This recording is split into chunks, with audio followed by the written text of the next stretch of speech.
નમસ્કાર મિત્રો, પૂર્વ સેવા તાલીમ હોય, ગેઝેટેડ ઓફિસર્સની પરીક્ષા હોય કે ખાતાકીય પરીક્ષા હોય, આ ત્રણ પરીક્ષામાં છેલ્લા ઘણા વર્ષોથી મેં કર્મચારીઓ સાથે કે અધિકારીઓ સાથે સીધો સંવાદ સાધ્યો છે. આ વર્ષે વર્ષ 2023માં અગ્ર મુખ્ય વન સંરક્ષકની કચેરીના બીટગાર્ડ મિત્રો જે ફોરેસ્ટરની ખાતાકીય પરીક્ષામાં બેસવાના હતા, જેમની બેચ લેવાનું સૌભાગ્ય આ વખતે મને પ્રાપ્ત થયું. ઘણા ખરા મિત્રો આ બીટગાર્ડની આ ખાતાકીય પરીક્ષાની બેચના મારી સાથે જોડાયા હતા. આ બેચ સાધારણ 15 દિવસ જેવી ચાલી, પણ આ બેચ જ્યારે ચાલતી હતી ત્યારે મારા મનમાં ઘણા સમયથી એક મનોમંથન ચાલતું હતું. આજે બીટગાર્ડના મિત્રોને જે ઘણી ખરી બાબતોથી, એમના સિલેબસથી, એમના પ્રીવિયસ યર્સના પેપર્સથી હું માહિતગાર કરતો હતો, ત્યારે મને આઈડિયા આવ્યો કે એ લોકો જે બેસિક્સ જે વસ્તુ જે છે એનાથી માહિતગાર નથી. એટલે આજનો મારો આ જે વિડીયો જે છે એ તમામ બીટગાર્ડના મિત્રો માટે જે છે કે જે ફોરેસ્ટર માટેની ખાતાકીય પરીક્ષામાં બેસવાના જે છે, રાઈટ. તો મારે તમને મુખ્યત્વે 3 બાબતો ઉપર વાત કરવી છે.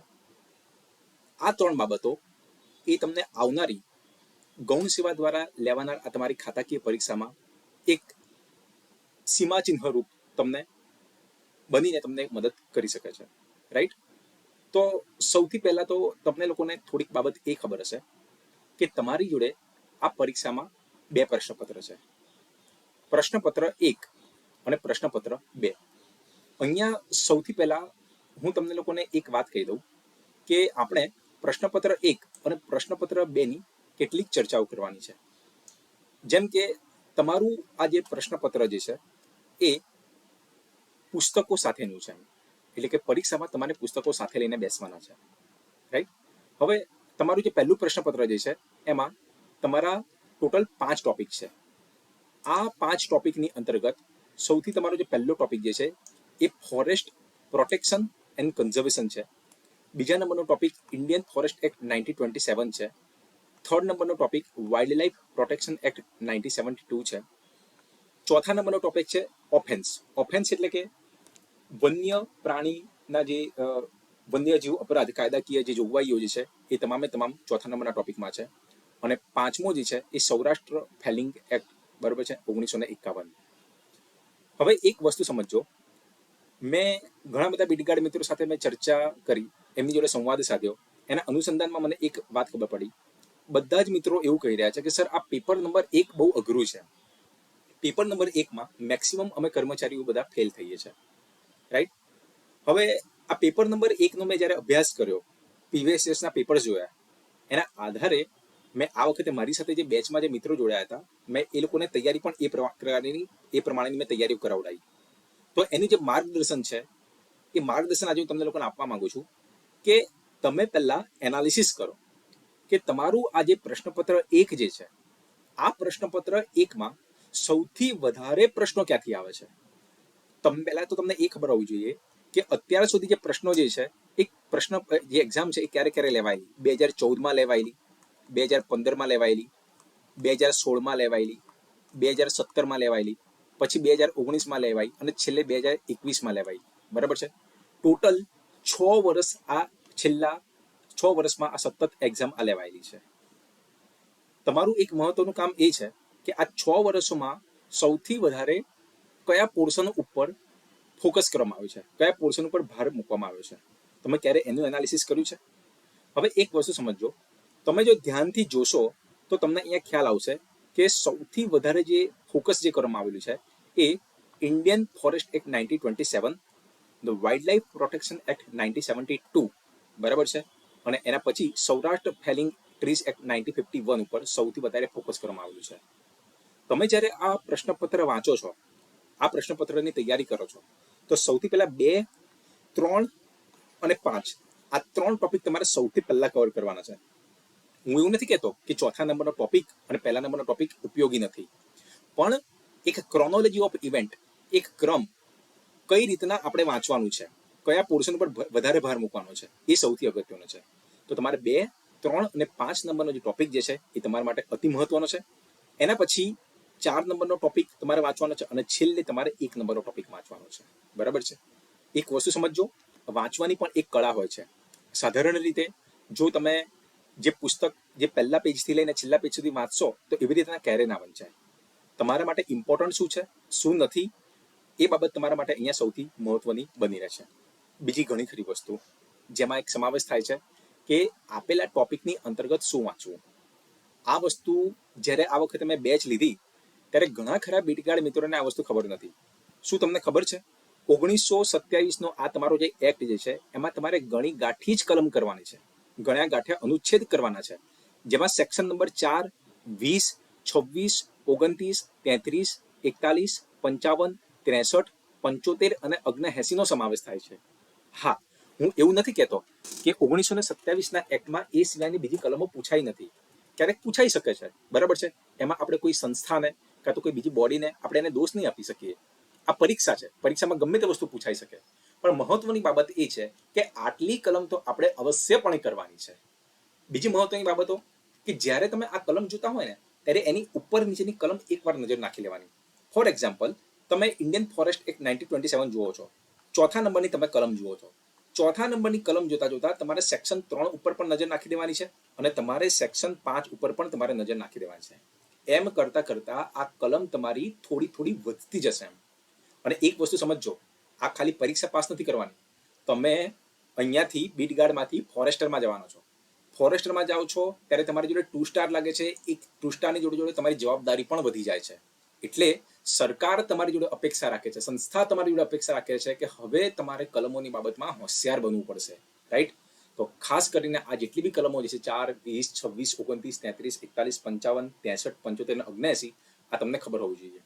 બીજી અતિ મહત્વની વસ્તુ, ઘણા ખરા મિત્રો જ્યારે બી પ્રીવિયસ યર્સના પેપર્સ મેં જોયું છે, પ્રીવિયસ યર્સના પેપર જ્યારે સોલ્વ કરવા બેઠા હોય તો કાં તો પરીક્ષા આપવા બેઠા હોય ત્યારે એ લોકો શું કરતા હોય કે જ્યારે બી આવું કોઈ પ્રશ્ન પૂછાય ને તો સીધી બુક ઓપન કરે, બુકની અંતર્ગત એક કલમ શોધવા બેસે.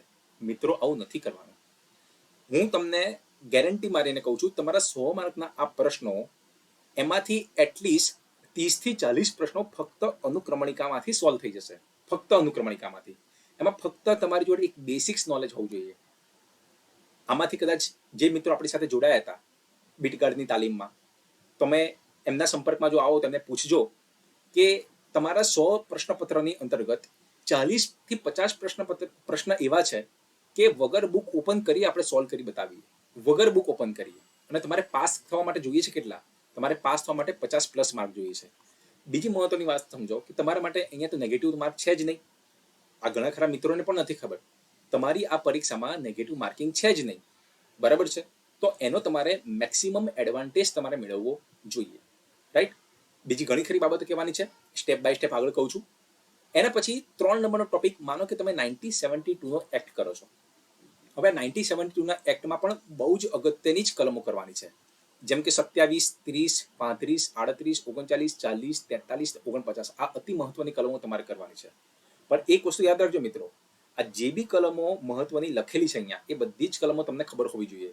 જેમ કે પ્રોટેક્શન એક્ટ 1972માં 35 છે, એ રાષ્ટ્રીય ઉદ્યાન વિશેની છે.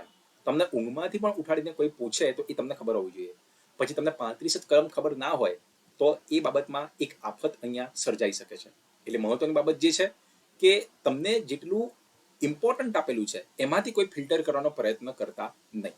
ઓકે, ચલો હવે અનુસૂચિ, ખાસ કરીને 1972નો જે મુદ્દો જે છે એ જ્યારે આવે તો પછી આપણે અનુસૂચિને કેમ ભૂલી શકીએ? આપણને બધાને ખબર છે કે 1972નો જે એક્ટ જે છે એની અંતર્ગત પાછળ અલગ અલગ અનુસૂચિ આપેલી છે, એટલે કે સ્કેડ્યુલ આપેલા છે. અનુસૂચિ 1, અનુસૂચિ 2, અનુસૂચિ 3, અનુસૂચિ 4 અને અનુસૂચિ 5. મિત્રો, તમને ખબર છે ઓછામાં ઓછી 5 થી 7 પ્રશ્નોના જવાબ, 5 થી 7 પ્રશ્નો એ આ અનુસૂચિમાંથી નીકળે છે. તમે કોઈ બી યરનું પ્રશ્નપત્ર નીકાળી લો, તો તમે વિચાર કરો, જો તમને ખબર જ હોય કે 5 થી 7 પ્રશ્નો અનુસૂચિમાંથી નીકળતા હોય તો આ અનુસૂચિને તમારે એકવાર બહુ જ ધ્યાનથી વાંચવી જોઈએ. અનુસૂચિને પણ વાંચવાની એક કળા છે.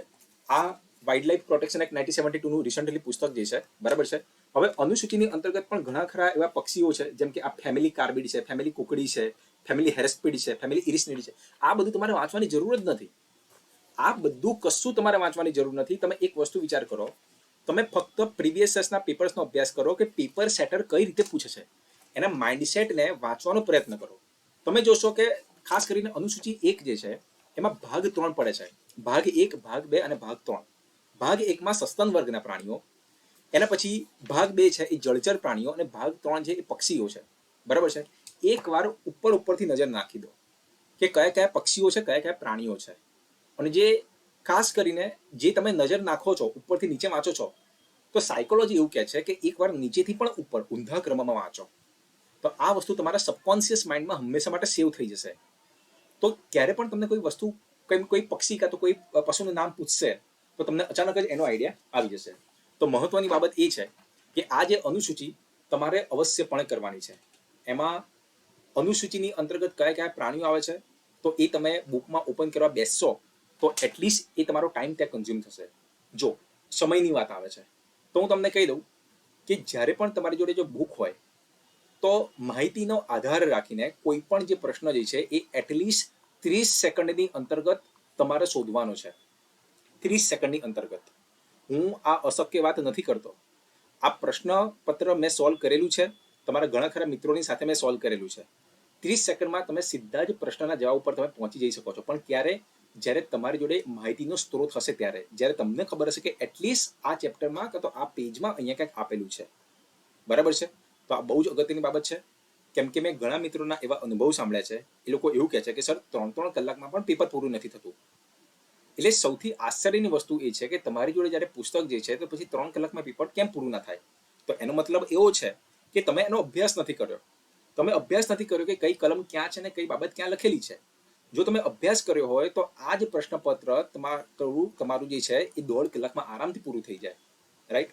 તો મારો કહેવાનો મતલબ એવો જ છે કે જ્યારે બી પરીક્ષા આવે, જ્યારે બી આગ લાગે ત્યારે ખાડો ખોદવા ના બેસો.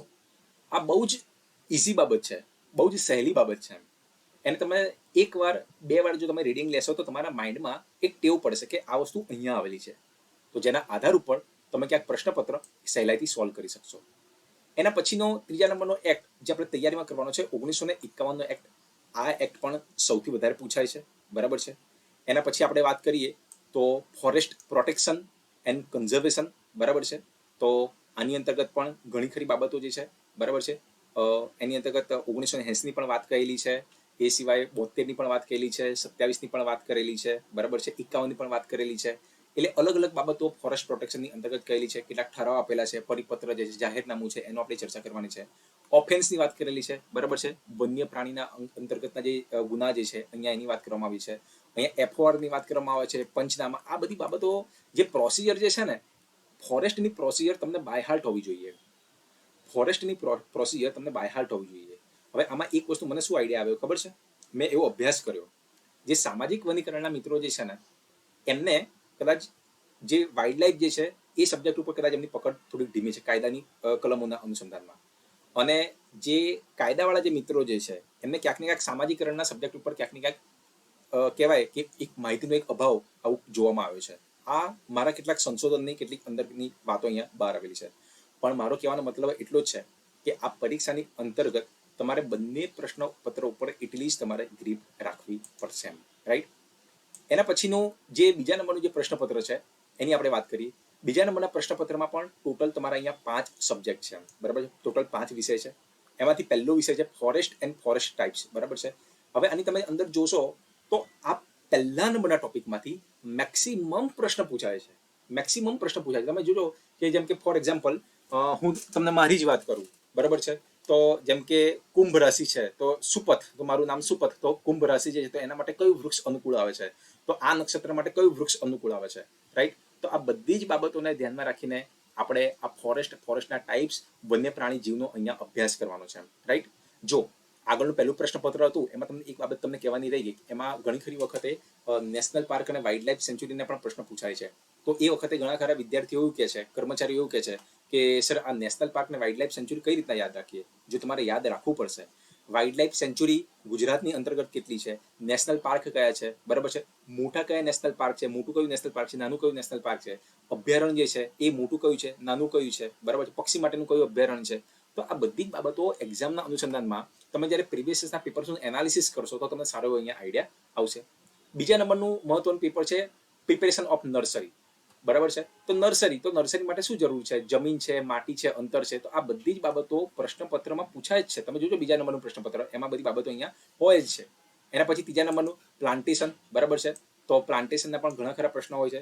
જોઈન્ટ ફોરેસ્ટ મેનેજમેન્ટ અને છેલ્લે સોશિયલ ફોરેસ્ટ્રી એટલે લોક ભાગીદારી અને સામાજિક વનીકરણ.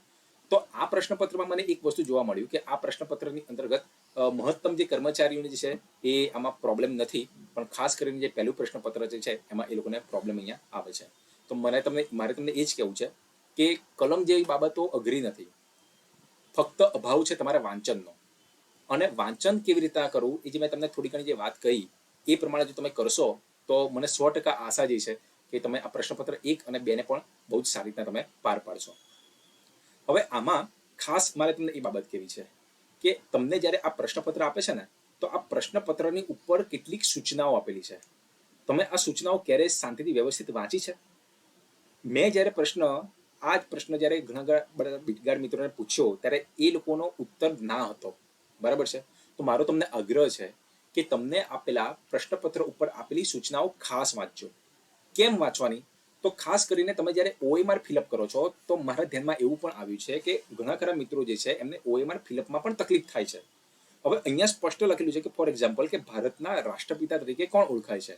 તો આપણને બધાને ખબર છે મહાત્મા ગાંધીજી. તો બી ઉપર અહીંયા તમારે આખું રાઉન્ડ મારવાનું છે. જો આમાંથી મિત્રો સમજો કે તમે અડધું રાઉન્ડ માર્યું કાં તો તમે એ રાઉન્ડ નથી માર્યું એમ કે બરાબર છે, તો ક્યાંક ને ક્યાંક તમને અહીંયા નુકસાન જઈ શકે છે. તો તમારા એ માર્ક કન્સિડરમાં નહીં આવે. એટલે અડધું રાઉન્ડ પણ નહીં મારવાનું, એકદમ એનાથી પણ એ નહીં, પણ પૂરેપૂરું રાઉન્ડ અહીંયા તમારે ફિલઅપ કરવાનું છે. રાઈટ. તો જે જવાબ હોય જેમ કે બી આન્સર છે તો બી ઉપર અહીંયા તમારે રાઉન્ડ અહીંયા કરવાનું છે. હવે આ પરીક્ષાની અંતર્ગત કેટલાક નિયમો પણ છે કે પરીક્ષા શરૂ થઈથી 1 કલાક સુધી ઉમેદવાર પરીક્ષા ખંડ છોડી શકશે નહીં. બરાબર છે. ઘણી ખરી વખત એવું પણ જોવામાં આવ્યું છે કે કર્મચારી સંઘર્ષમાં ઉતરતો હોય કે ભાઈ મારે ઘરે જવું છે તો તમે જવા કેમ નથી દેતા, પણ આ બધા પરીક્ષાના નિયમો છે. અહીંયા સૌથી મહત્વની વાત છે કે તમારી 4 નંબરની સૂચના કે પ્રત્યેક સાચા જવાબ દીઠ 1 ગુણ મળવાપાત્ર છે અને મંડળ દ્વારા ગુણાંકન પદ્ધતિમાં માઇનસ પદ્ધતિ દાખલ કરવામાં આવેલ નથી. રાઈટ.